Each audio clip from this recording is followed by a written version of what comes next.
warahmatullahi wabarakatuh. Bismillahi masya Allah, la yasukul khaira illallah. Bismillahi masya Allah, ma kana min ni'matin faminallah. Bismillahi masya Allah, la yasrifus su'a illallah. Bismillahi masya Allah, la hawla wa la quwwata illa billahil aliyyil azim. Hamdan syukron ya Allah, salatan wa salaman laka ya Habiballah. Yang terhormat Bapak Haji Lewakarma SPD MPD selaku Kasipendes Kantor Kementerian Agama Kabupaten Buleleng. Yang saya hormati segenap Dewan Juri Lomba Festival Ramadan Berkah Kabupaten Buleleng. Dan tak lupa pula teman-teman pelajar MTS SMP yang berbahagia. Jazakumullahu khairan.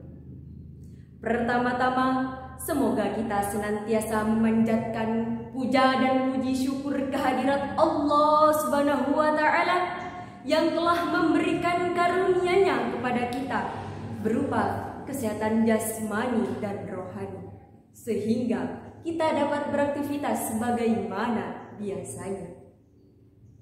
Salawat ma'assalam semoga tetap tercurahkan kepada junjungan kita Nabi besar Muhammad sallallahu alaihi wasallam yang telah membawa kita dari zaman jahiliyah menuju zaman merdeka, yakni ad-dinul Islam.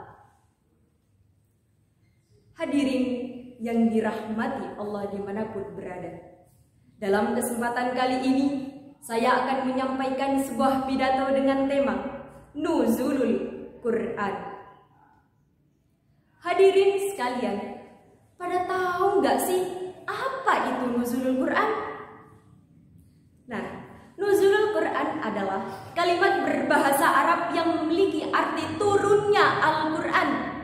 Seperti yang kita tahu bahwa kalam Allah yang berjumlah 30 juz dengan 114 surah ini tidak turun sekaligus, melainkan dengan cara berangsur-angsur atau bertahap, yakni dalam kurun waktu 22 tahun, 2 bulan, dan 22 hari. Dan patutlah kita bergembira dengan hal ini. Karena apa? Karena Nabi yang mendapat mukjizat ini adalah baginda kita, Nabi Muhammad sallallahu alaihi wasallam, yang merupakan mukjizat terbesarnya selain mampu membelah bulan menjadi 2 ataupun mengeluarkan air dari sela-sela jarinya. Subhanallah. Hadirin sekalian yang dimuliakan Allah. Ayat yang pertama kali turun pada Nabi Muhammad adalah ketika beliau berada di Gua Hira dengan perantara Ruh Al-Amin atau Malaikat Jibril. Adalah surah Al-Alaq ayat 1 sampai dengan ayat 5. Di mana kalimat pertama dalam surat ini berbunyi Iqra, yang artinya bacalah. Nah, hadirin dan teman-teman sekalian, dari sinilah anjuran agar kita gemar membaca. Rasul saja pertama kali diperintahkan oleh Allah adalah perintah membaca.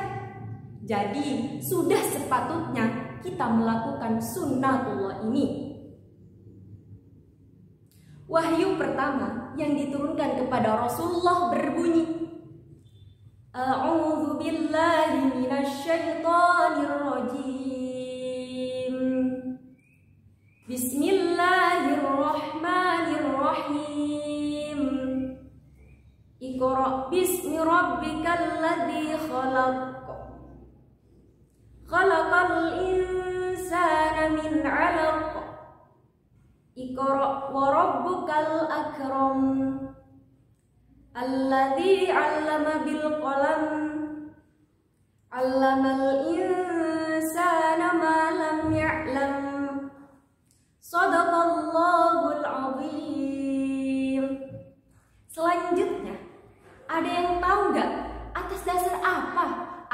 ayat Al-Quran ini Allah turunkan?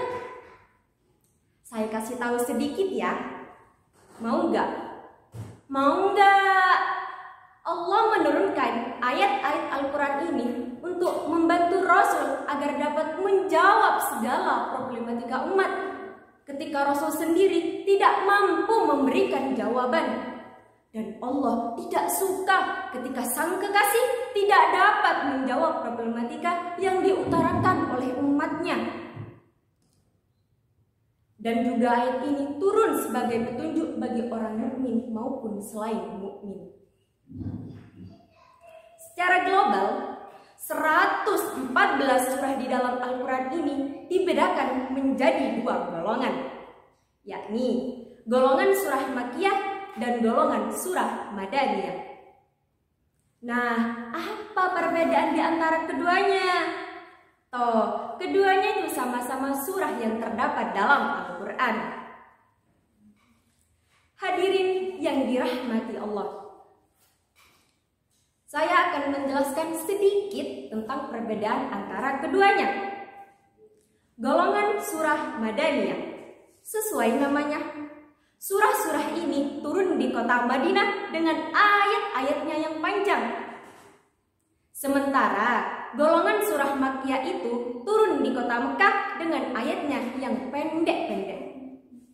Khitab atau pembicaraan kepada orang dalam Al-Quran banyak terdapat dalam surah Madaniyah. Seperti firman Allah yang memiliki arti, "Wahai orang-orang yang beriman," atau sedikitnya dengan kalimat, "Wahai manusia," banyak ditemukan dalam surah Madaniyah. Dan hal ini tidak ditemukan sama sekali dalam surah Makkiyah.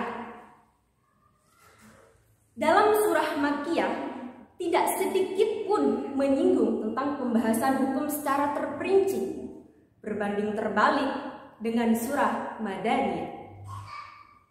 Adapun pembahasan hukum secara terperinci, maka sebagian besarnya terdapat dalam surah Madaniyah. Al-Quranul Karim mengatur 3 urusan dalam golongan surah-surah Madaniyah. Di antaranya adalah yang pertama, sesuatu yang berhubungan dengan iman kepada Allah, iman kepada malaikat, iman kepada kitab-kitab, iman kepada utusan-utusan, dan iman kepada hari akhir. Ini adalah pembahasan tentang ilmu kalam atau ilmu tauhid. Yang kedua, sesuatu yang berhubungan dengan keinginan hati, yaitu dorongan atas sikap seseorang.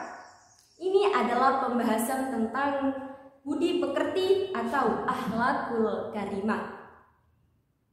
Dan yang ketiga adalah sesuatu yang berhubungan dengan perbuatan-perbuatan anggota badan, yakni perintah, larangan, dan anjuran untuk memilih. Ini adalah pembahasan tentang ilmu fikih. Sementara itu, dalam golongan surah Makkiyah, Al-Quranul Karim membahas tentang 2 hal, yakni pembahasan tentang muamalah dan pembahasan sejarah orang-orang terdahulu. Para hadirin yang saya hormati, hanya ini yang dapat saya sampaikan. Semoga kita semua dapat mengambil hikmah dan manfaat. Ada durian, ada manggis, ada rusa, ada kutu. Sekian dari Dinda yang manis. Sampai jumpa di lain waktu. Kacepot gula merah, salalapot, nyoon sapora. Sekian dari saya. Wabillahi taufiq wal hidayah, warridho wal inayah. Assalamualaikum warahmatullahi wabarakatuh.